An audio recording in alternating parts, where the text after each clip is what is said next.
great that we death will or point great out bodily harm, that you may not have seen from the first allow one. the use of deadly force in an intent to get And away. as you watch the video, One of the other things is that he didn't have the whether or ability. not Officer Schurr had a Because during reasonable belief you hear about when you watch the videos, Being feared the taser was of deployed danger. twice. of You have the serious initial bodily injury or death.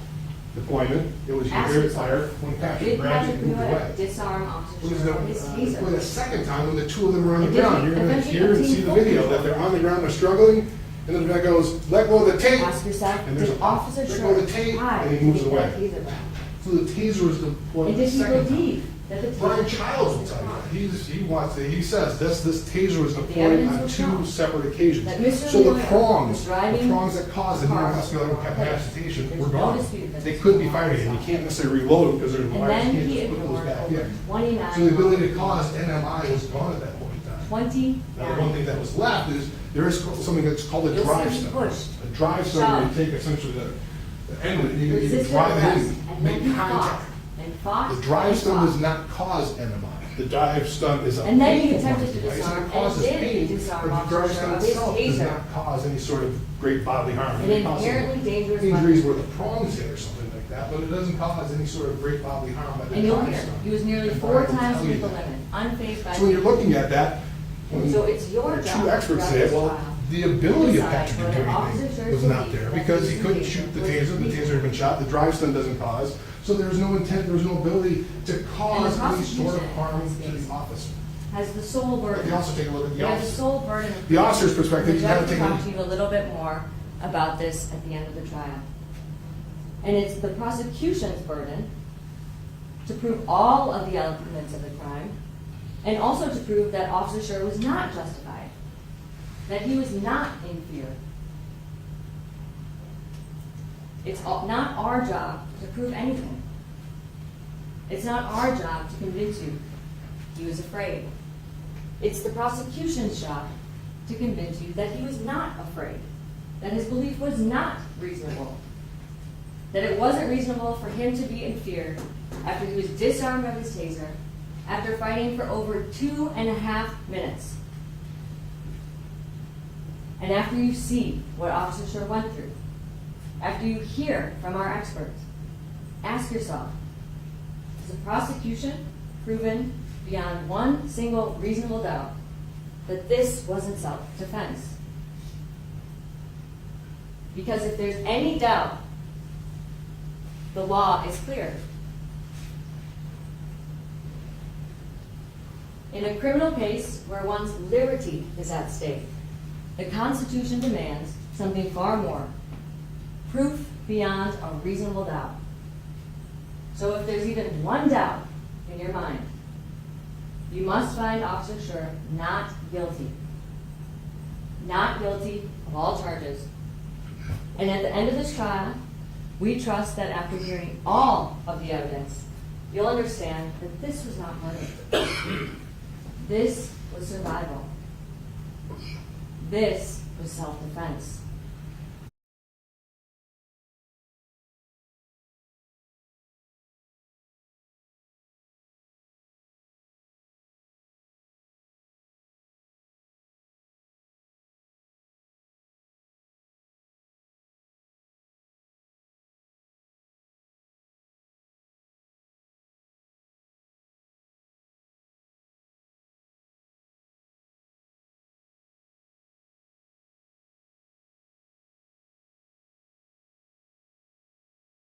And that is what happened back in April of 2022.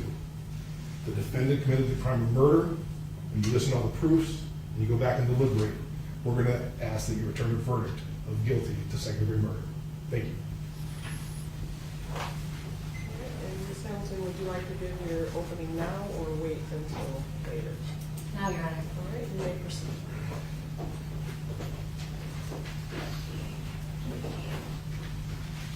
Good morning. I'm Michaela Hamilton, and it's my privilege to represent Christopher Schurr.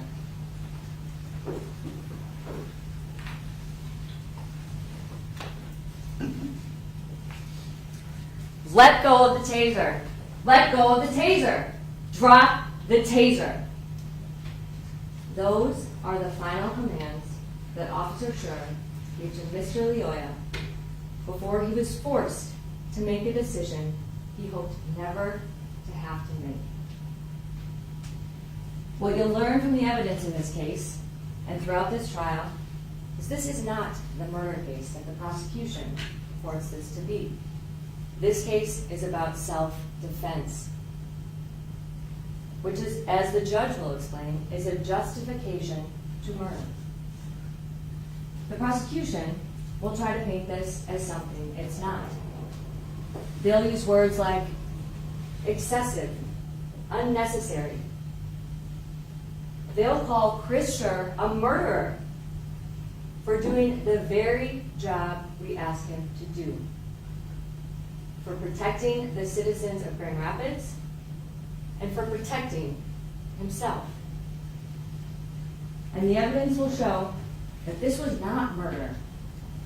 This was self-defense. This is about a man who is doing his job as a peace officer, a man who took an oath to protect, to defend, to run towards danger when others run away.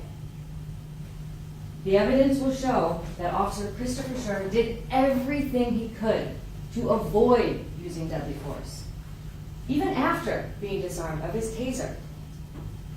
He fought with Mr. Lyoya for over a minute to try to get his taser back. And you'll see he tries to turn it off.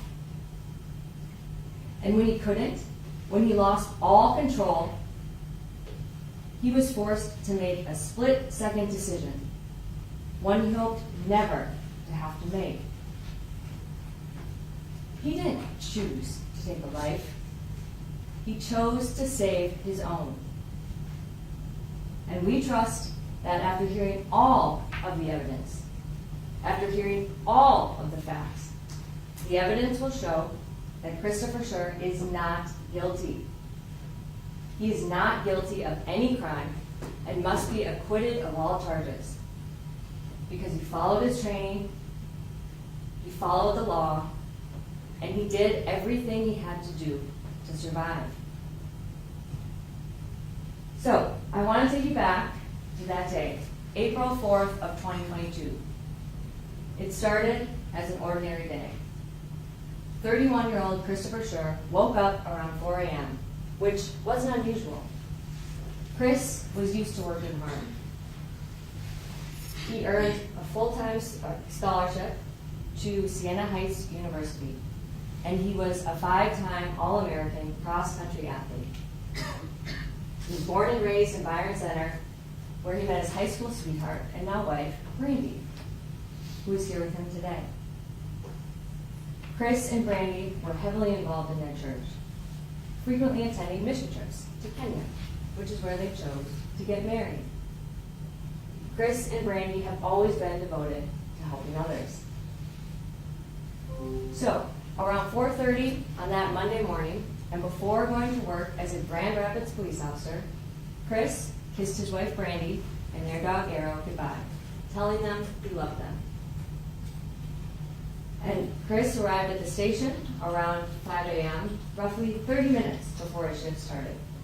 He always liked to get there early to make sure he was prepared for the day ahead. And when Chris put on his uniform, he became Officer Schurr. And that day, just like every other day, Officer Schurr had one job and one priority: to protect the people of Grand Rapids. He had no idea that within a few hours, he would end up in a fight for his life. Around 8 a.m. on that cold and rainy Monday morning, Officer Schurr was patrolling the southeast side of Grand Rapids. While driving down Kalamazoo Avenue, he noticed a Nissan Altima ahead of him driving unusually slow. And when he ran the license plate, it came back registered to a Ford Fiesta, not the Nissan Altima driving ahead of him. As soon as Officer Schurr realized the plates didn't match the car, he turned around and started following the car. And you'll see the video evidence, and the video will show that the car made 2 abrupt right turns, one right and another right. And you'll hear that that is a common sign to police officers that person is potentially trying to evade arrest. And as soon as the car stops, before Officer Schurr is able to get out of the car, you'll see that Mr. Lyoya jumps out of the car immediately, instead of staying inside like everyone else does when they're pulled over.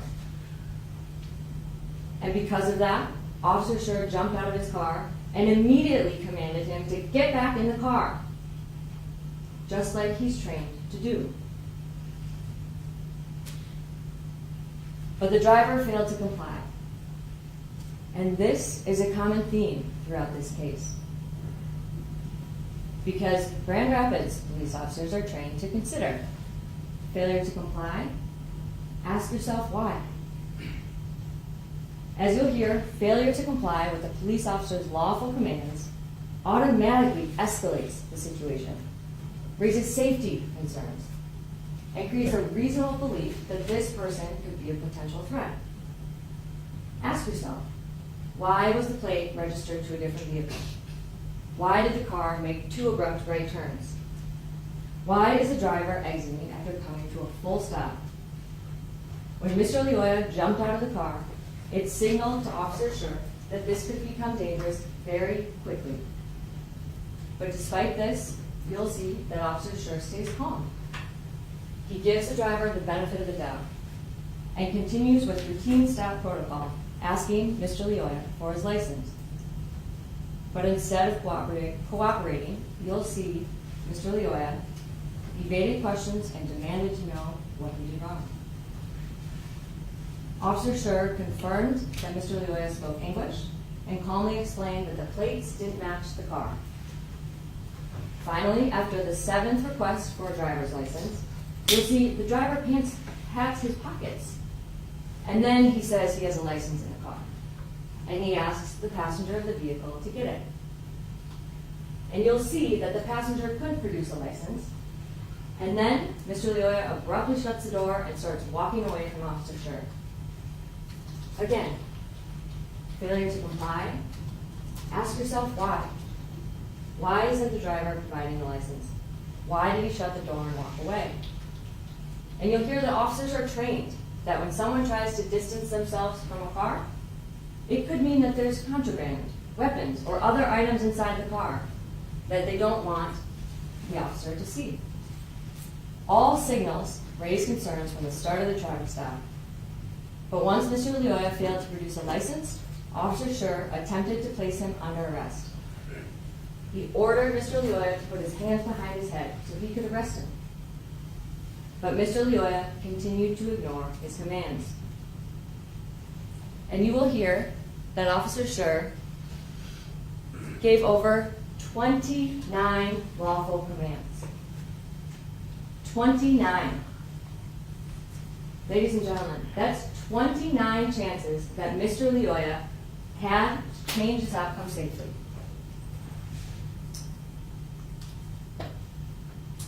Sorry, hit the screen. And you'll see that Mr. Lyoya doesn't just ignore Officer Schurr's commands. He resists, he pushes, he shoves, he broke free, and he runs. And then you'll see that he fought and fought and fought.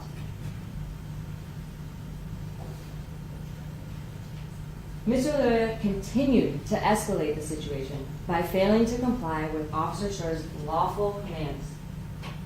He created a danger not only to Officer Schurr, but to the citizens of Grand Rapids. And like you heard, he was running towards 2 strangers' houses. He didn't know them. He was running towards their houses after he had just resisted arrest, after he had pushed an officer, after he had shoved an officer. Officer Schurr didn't know what he was going to do or who he could harm if he let him go. As Mr. Lyoya called for backup, as Mr. Lyoya ran away, Officer Schurr called for backup. And a short chase ensued, and Officer Schurr tackled him to the ground at a stranger's home, who you'll learn was Wayne Butler and Fred Hunter. Meanwhile, you see the passenger exit the car and start recording on his cell phone. And ladies and gentlemen, ask yourself, what Officer Schurr knew about the passenger at this time. You'll see there's no interaction between them. He didn't know who the passenger was or why he was getting out of the car. He didn't know if he was armed. He didn't know if he would join the fight. Officer Schurr wrestled with Mr. Lyoya in the wet and slippery grass, and the struggle with Mr. Lyoya escalated quickly. Officer Schurr tried multiple physical maneuvers as he was trained, but nothing worked. Mr. Lyoya was overpowering, and he couldn't get him down. You'll see Mr. Lyoya was bigger than Officer Schurr. He was stronger than Officer Schurr, and he kept resisting. And you'll see Mr. Lyoya get up off the ground 3 times with Officer Schurr on his back. One of them, from a complete prone position on the ground, he does a push-up like it's nothing with Officer Schurr on his back. And you're going to hear that Mr. Lyoya had a blood alcohol content of 0.29, 4 times the legal limit, which would help explain why it was so hard to get him to stop resisting. You'll hear Mr. Lyoya yell to the passenger 3 times to get the keys. Officer Schurr called for backup again, expecting an emergency response. But no help came. He was left exhausted and alone. You'll hear him on the video, panting and wheezing for air. Throughout this entire encounter, Officer Schurr was following his training. He was following his training, he was following his policy. And after trying to get control of Mr. Lyoya to no avail, Officer Schurr had to move up to a higher level of force, since nothing else had worked. So he reached for another tool on his belt, the taser. A less lethal, not non-lethal, when in the hands of a trained police officer. A less lethal weapon. And you'll hear the taser can be converted to a deadly weapon, especially when used by an untrained person. And you'll hear all of the warnings that police officers are given. And you heard the prosecution talk about some of those warnings, some of those critical areas to avoid. Police officers are trained on how to use the taser to avoid causing serious bodily injury or death to people. But you will hear it is dangerous, it can cause serious bodily harm, and even death. When Officer Schurr drew the taser across his body, he aimed for Mr. Lyoya's back, exactly as he was trained. When suddenly Mr. Lyoya spun around and squared up to him, and in an instant, Officer Schurr was faced with the worst case scenario. Mr. Lyoya grabbed the taser, and once he grabbed it, you'll see he never let it go. And this is the moment that changed everything. Desperate and alone, still with no signs of backup, you'll hear that as soon as Mr. Lyoya grabbed the taser, Officer Schurr was flooded with fear because he knew what it felt like. It causes excruciating pain, incapacitation. It can drop an officer to the ground in seconds. But this fear wasn't just about the pain. This fear was about what could happen next. If Mr. Lyoya tased him, he could take his firearm and shoot him with his own weapon, which is something officers are trained to consider. If he went down, he would be defenseless, and his gun would be right there for the taking. And his training was clear. If someone takes your weapon, they'll use it against you. And despite what the prosecution tries to say, the taser, this is not a toy. You will hear it provides and delivers thousands of volts of electricity, causing your muscles to lock up, causing you to be incapacitated. You'll hear the taser can injure you in 3 different ways. As the prosecutor mentioned, neuromuscular incapacitation in probe mode. The drive stun causes extreme pain. And once the taser probes have been discharged, you'll hear that the taser wires can shock you. So not only is this weapon something that causes serious bodily injury, it can lead to potential death when used improperly. And the biggest risk to police officers is that once someone has your taser, if they use it against you, you will be left defenseless. And Mr. Lyoya had yet to comply with any of Officer Schurr's commands. And you'll hear that Mr. Lyoya never complied with one. And the evidence will show that Officer Schurr was unaware that the second cartridge had even been discharged.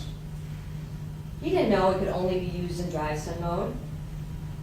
And frankly, it doesn't matter, because even in drive stun mode, the taser can cause serious bodily injury.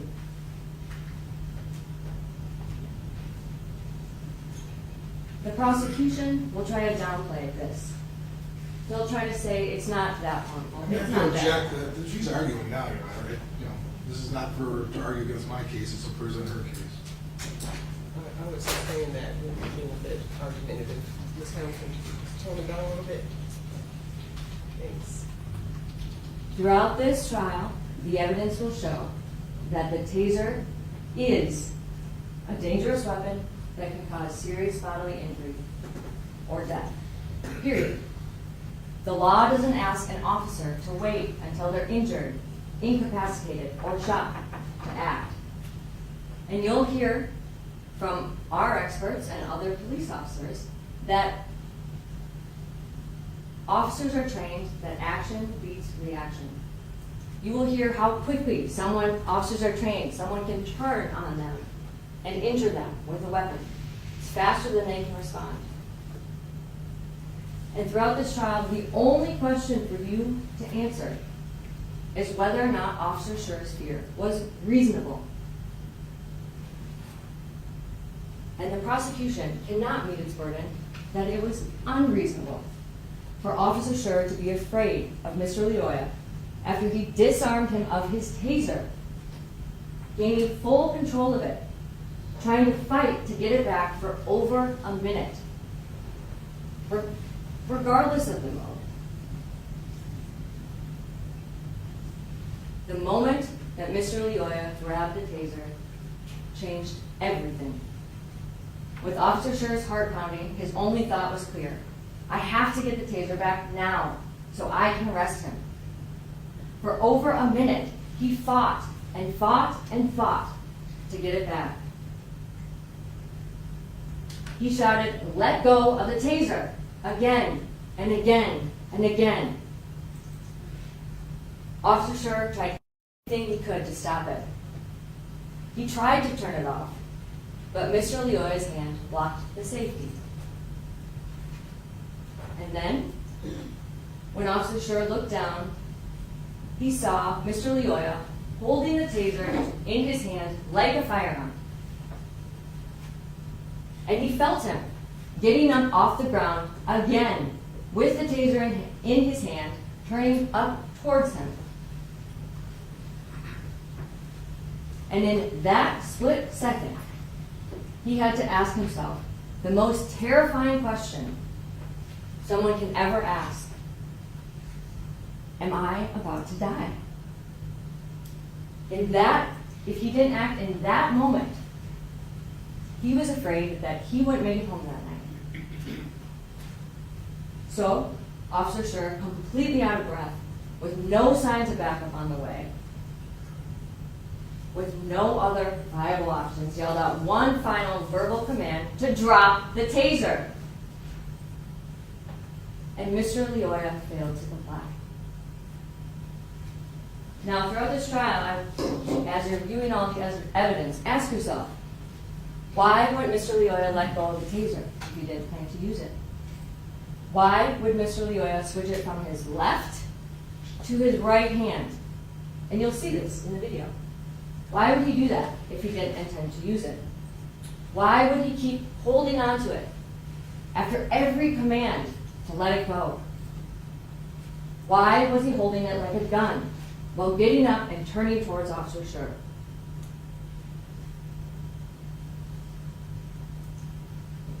The only question for you to decide is whether Officer Schurr's belief of danger in that moment was reasonable. And you'll hear from our experts, absolutely, it was reasonable. Throughout this trial, you'll hear from several experts. You'll hear about Officer Schurr's training as a Grand Rapids police officer. You'll hear how an exhausted officer would be after fighting for over 2.5 minutes. You'll hear why it would be reasonable for Officer Schurr not to hear the second cartridge go off when you're in the middle of a hand-to-hand fight with someone for over 2.5 minutes. What you hear is an eternity when you are fighting for your life. And you'll hear from several of our experts why Officer Schurr was justified in using deadly force. And you'll also hear from the people's experts, including from the taser manufacturer itself. And they'll attest that the taser can cause serious bodily injury or death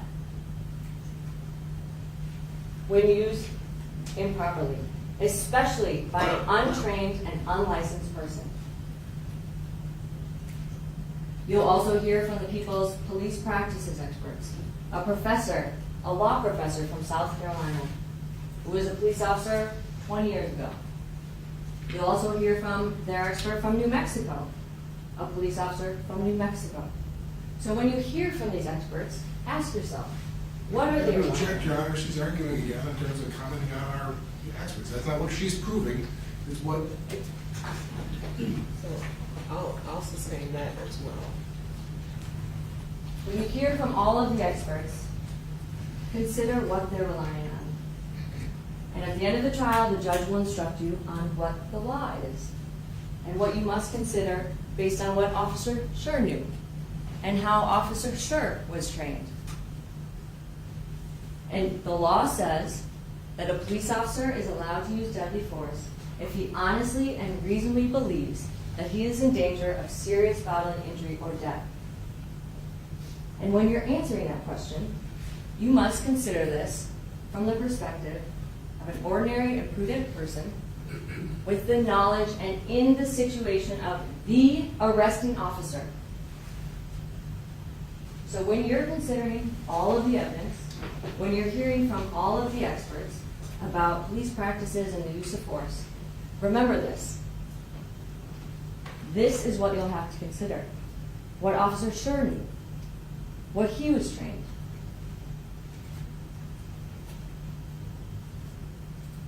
The law does not require perfection. It doesn't ask for hindsight. And when you're considering your verdict, you cannot sit here as a Monday morning quarterback from the safety of the jury box with unlimited time and hindsight. You're not here to judge what Officer Schurr should have or could have done. You're here to judge what he did in that split-second moment based on what he knew, based on what he felt, based on his training and his experiences. Now, a man died, and that's a tragedy. But not every tragedy is a crime. And not every death means someone has to be penalized. And self-defense is not a crime. You'll see a lot of video evidence throughout this trial. And we'll go through that with you step by step. And there's a lot of information in the video that we will point out that you may not have seen from the first few watches. And as you watch the video, ask yourself whether or not Officer Schurr had a reasonable belief to be in fear of danger, of serious bodily injury or death. Ask yourself, did Patrick Lyoya disarm Officer Schurr of his taser? And did he eventually obtain full control of that taser? Ask yourself, did Officer Schurr try to get that taser back? And did he believe that the taser could cause him harm? And the evidence will show that Mr. Lyoya was driving a car with the wrong plates. There's no dispute that this was a lawful stop. And then he ignored over 29 lawful commands. 29. You'll see he pushed, shoved, resisted arrest, and then he fought and fought and fought. And then he attempted to disarm and did disarm Officer Schurr of his taser, an inherently dangerous weapon. And you'll hear, he was nearly 4 times the legal limit, unfazed by pain. So it's your job throughout this trial to decide whether Officer Schurr's belief that he was in danger was reasonable. And the prosecution, in this case, has the sole burden. They have the sole burden of proof. And the judge will talk to you a little bit more about this at the end of the trial. And it's the prosecution's burden to prove all of the elements of the crime, and also to prove that Officer Schurr was not justified, that he was not in fear. It's not our job to prove anything. It's not our job to convince you he was afraid. It's the prosecution's job to convince you that he was not afraid, that his belief was not reasonable, that it wasn't reasonable for him to be in fear after he was disarmed of his taser, after fighting for over 2.5 minutes. And after you see what Officer Schurr went through, after you hear from our experts, ask yourself, has the prosecution proven beyond one single reasonable doubt that this wasn't self-defense? Because if there's any doubt, the law is clear. In a criminal case where one's liberty is at stake, the Constitution demands something far more: proof beyond a reasonable doubt. So if there's even one doubt in your mind, you must find Officer Schurr not guilty. Not guilty of all charges. And at the end of this trial, we trust that after hearing all of the evidence, you'll understand that this was not murder. This was survival. This was self-defense. And we will trust that you will return the only verdict that reflects the truth: that Officer Schurr is not guilty of any crime and must be acquitted of all charges. Thank you. Mr. Becker, you may call your first David witness. Kuru.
Went home, and then that Sunday, he came. Like I said, he used to come to my house time to time, and then especially on the weekends. And So he spent all day Sunday at your place. yep, he was all night Sunday. Who else was there? Who else was at your apartment during the day on Sunday? My roommate Amen, and there was another guy. He goes by Jamari. So it was really just the four of you there on Sunday. Did all four of you then spend the night at your place on Sunday? Yep, it was just four of us. We was sit home, you know, listen to music, playing life. You know, pretty much like a regular hangout. When you say life, like the board game life? No, we were just talking. All right, so that's why you said you're playing life. I'm like, oh, you're playing a board game. We haven't seen that in years. No, it was So you're just talking, hanging out, talking about life. yeah, that's Now, would you know what time you guys would have went to bed, approximately? honestly speaking, it's been 3 years. I don't recall. Where did Patrick sleep? On my couch. And you said something about he had to leave. Did he tell you he had to leave? Yep, that he night? he told me that he have to do something in the morning. So he actually asked me to wake him up early that morning.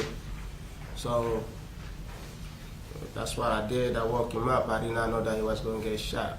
That was the last time. So when you woke him up, he was on your couch. You didn't know exactly where he had to go, but you woke him up and he left. He left right after that? So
Thank you, Your Honor.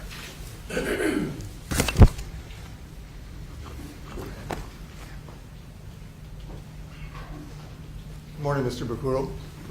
My name is Matt Borgula. How you doing? You a little nervous? yeah, Okay. We've never met before, right? no, Okay. I want to ask you some questions about your testimony. okay. Now, you indicated that you had spent the day with Patrick on Saturday, part of the day on Saturday. I met him on Saturday at the party. Okay. And that you said there was a party. Was that party at your house or someone else's house? No, somewhere else. And whose house was that? No, not a house. It was actually a place. If I remember, it was my place, the one on Division. Is that like a bar? Yeah, it's like a bar. We usually like I said, he would throw a party down, you know, maybe every other Saturday. So I met him down there. It's pretty much like African party. Okay, so were you guys drinking that night? Do that? Who? Did I drink?